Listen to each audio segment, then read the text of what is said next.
anybody in here have any family issues come up? You don't have to raise your hand or anything. Just anybody have any of that drama, family drama?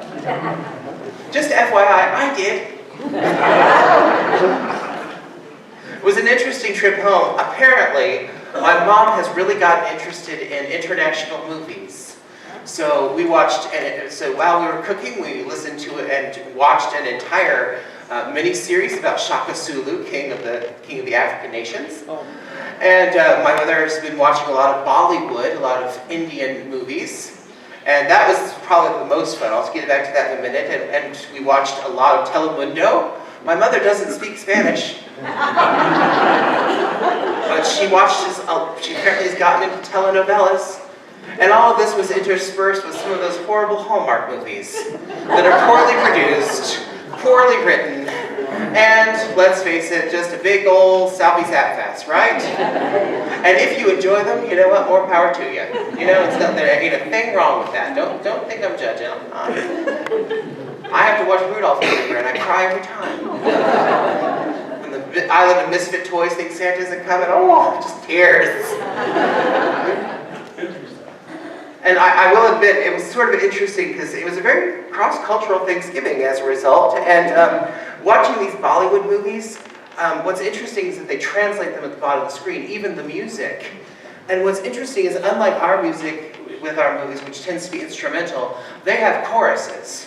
It was very, very interesting. I saw it in 2 or 3 different Bollywood movies. Yes, it was that long. Anyway, and I saw it, and it was interesting because when the heroic character would come in, the choir would sing things like Sanjay, strength of a puma, wisdom and power, except it sort of sounded like this. Sanjay, wings of a poodle, Sanjay, great strength, Sanjay, great wisdom. And then he'd be doing things on the screen and you'd hear this music in the background singing about how great Sanjay was. And, then he'd do his heroic acts and flashes on the screen and, epilepsy waiting to happen, basically. And you're watching all this and you're like, there's just this sense of I can just imagine people being sort of swept up in it, sort of connected to it and sort of being lifted, and feeling this excitement about their hero.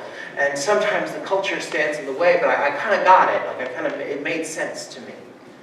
And the funny thing about all of this is that we tend to forget, don't we?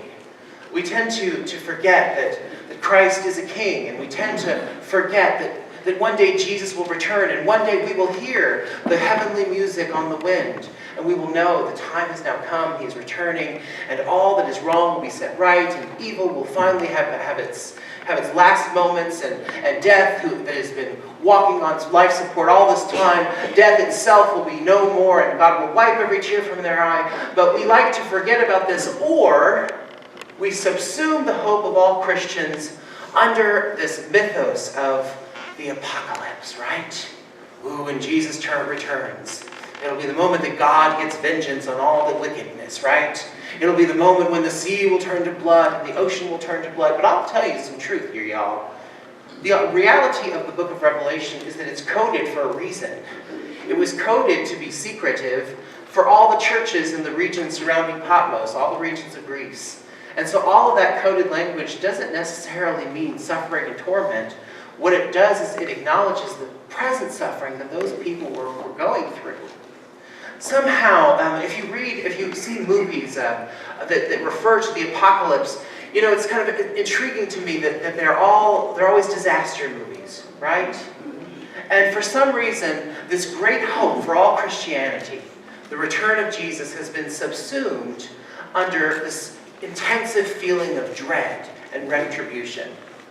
I'm going to tell you that that's wrong for a couple reasons.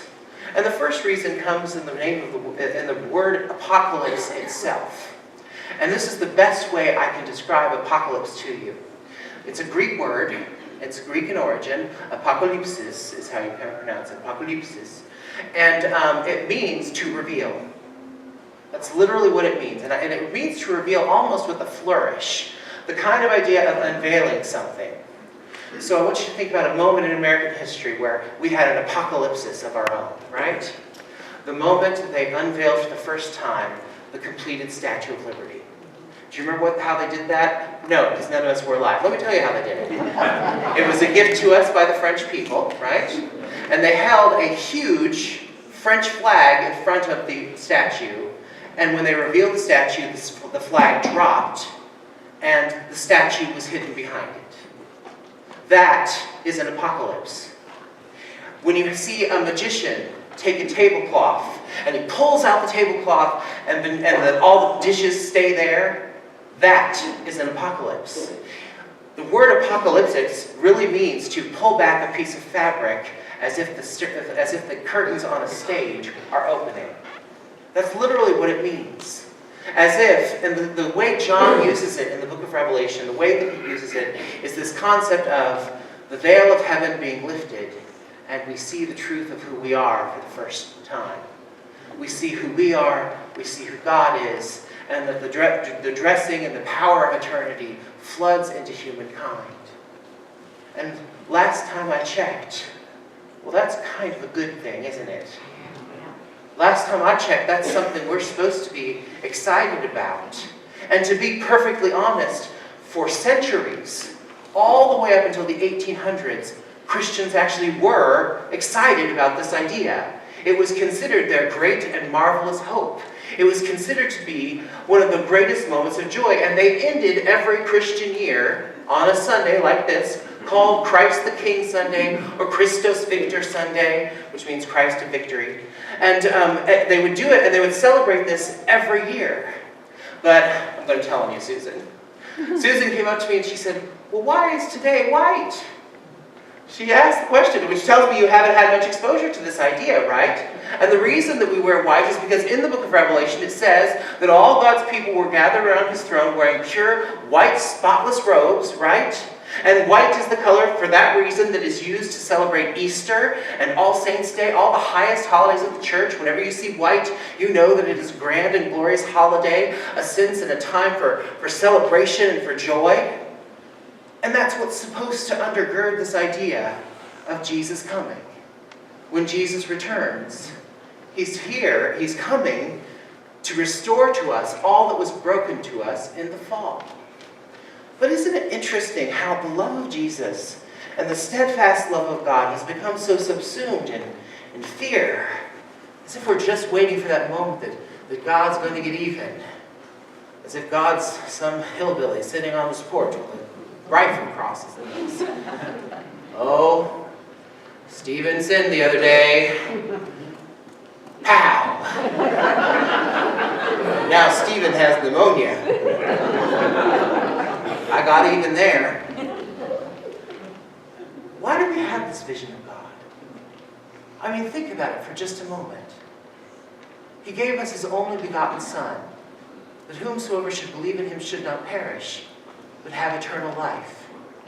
For God came not to punish the sinner, but that they might have life in Jesus Christ. It's stated right there. John 3:16 and John 3:17. God is not out to get you. In fact, God has done everything God can possibly do to show you that he is on your side. He doesn't want you to live in fear and dread, but instead delight and love for him. Yes, is judgment real? Of course it is. Will we have things that we have done for which Christ will demand an account? Absolutely. But underneath all of that, the very foundation of the world is, despite your sinfulness, despite all the wrong things you have done, God considered you worth dying for. Jesus said it this way, for a good man one might possibly die, but greater love has no man than this, that he should lay out his life for his son, that he should lay out his life for his friends. You know, it's a pretty intriguing moment. Jesus could have talked his way out of being put to death, couldn't he?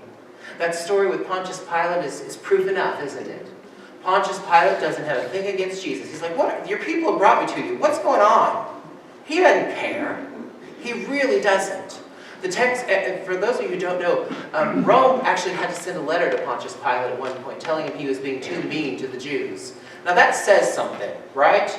That Rome itself is saying, you're being too mean. Rome wasn't known for being nice to people. And so when they write a letter to Pontius Pilate, you know this guy doesn't care. This guy is ready to lay down the pain on these people. And even he sees Jesus and he's like, so are you a king of the Jews? Are you like the king or something? What's going on? What do your people hold against you? What have you done? And Jesus just says, my kingdom is of this world. Even Pontius Pilate doesn't understand. Even Pontius Pilate says he wants to let Jesus go. I'll just whip it. I'll have him whipped and then we'll let him go. It'll be fine. And the people are like, no, we want him crucified. Jesus could have talked himself out of it. He's even given the opportunity to do so in this story, but instead, at a certain point, he just falls silent and lets what happens happen. Jesus could have walked away from his death. In the very Garden of Gethsemane, Jesus says, Lord, I don't want to do this. He doesn't want to do these things, but he does. Is this not proof that you are loved? Is this not proof that King Jesus has your best interests in mind? Doesn't it prove that God will go to any length to show you how deeply and completely and utterly he loves you? Why are you afraid? Why are you scared? Instead of imagining yourself coming to God as if you were, I don't know, Barabbas, as if you were the thief on the cross, why don't you imagine yourself this way? And doesn't Jesus sort of undergird this in one of his teachings? Perhaps even that teaching that was our trivia question today. Doesn't Jesus say, we should come to God like, oh, I don't know, little ones? Think of it like this. When I was a kid, I was told repeatedly, are you ready for this? All right. When I was a kid, I was told repeatedly, Michael, this is my toolbox. Don't mess with my toolbox. These are not your toys. You have lots of toys. I bought you lots of toys. Dad would point to the toolbox and say, this is my toolbox. So y'all, guess what I did? I got in the toolbox, right? And I lost some stuff. I don't even know what it was. I couldn't even tell you. I started digging in the dirt and making mud pies, and those screwdrivers, they were great for digging in the dirt. I did those things. I can't even imagine what this is like for people who are tradesmen, hearing me digging in the dirt with screwdrivers, but I was doing it. And I, of course, didn't bring them back. They're out there in the yard somewhere, maybe underneath the deck. I don't know where they are to this very day. Right? Dad is not thrilled with me. I am in trouble with Dad. Dad has a few things to say to me. But you know what? At no point did I think God's going to kill me. Dad's going to beat me to death. At no point did I think Dad's going to destroy me. At no point did I think that Dad's going to ruin me and make me suffer for the rest of my life. Because my dad loves me, right? I'm going to pause here for just a moment. I had a good dad. I know not every person in this room has had a good dad. I always have to say this when we talk about the image of God as a parent. Some of us didn't have good parents. Well, just imagine God as one of those good parents you always wanted. A God who loves you.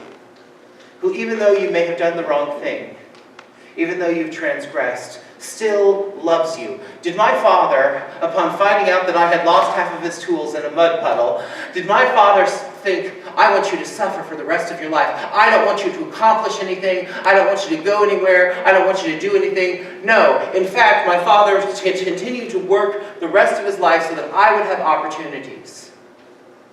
What does God do for you? Yes, you've transgressed. Yes, you've done the wrong thing, but the reason that Jesus is the good king that he is because he still wants to provide for us a hope and a future despite everything that we have done. God has gone out of his way to demonstrate his love for us. And won't it be a good moment when the door opens and we find out that Dad is home?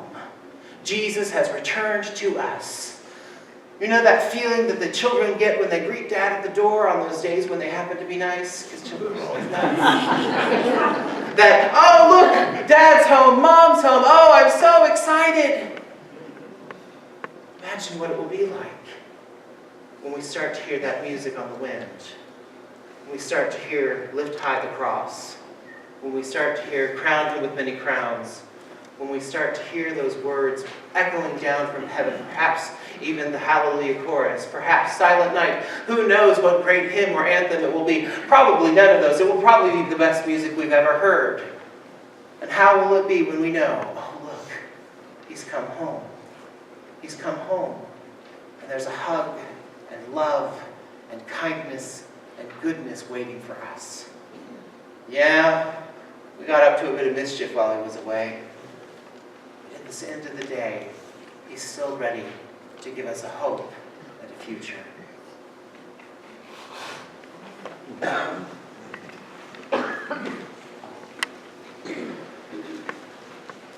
Dear brothers and sisters, our next hymn